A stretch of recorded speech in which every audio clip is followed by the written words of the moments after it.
Entschuldigung bitte. Moin. Hey, Lüt Fischi. Moin. Heft ihn nicht so. Sag moin. Moin. Sien Söhn Klitschko. Nemo ist entfeiert worden und twas noch... Bremen. Jo, und das ist wirklich, wirklich wichtig, dass wir so gauers Guide achter rankommen. Könnt ihr uns willig helfen? Nur man Tau, min Lütten.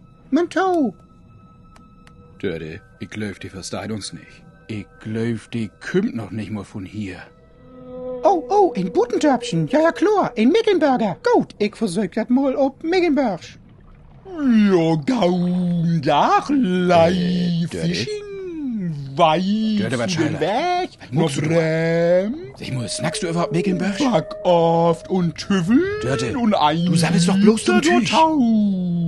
Jo, nu neid he ut. Drei Fischen, was nicht bang? Nu ist he mucksch. Vielleicht ist er aus Fries. Moi Dörte. Fiskier. Dörte, das ist kein Ostfriesisch. Mit uns. Das klingt eher als hast du Teen. Vielleicht wieder Hamburgisch. Bitte kein Hamburgisch. Hummel, Moas, Du klingst so wirklich krass. Vielleicht Luder? Hummel, Moas, Ja, das noch. Oh, das wäre dann Bebentuffing Wader. So schnack nimm's ob Finkwader. So schnack nimm's nicht, denn ich kenn.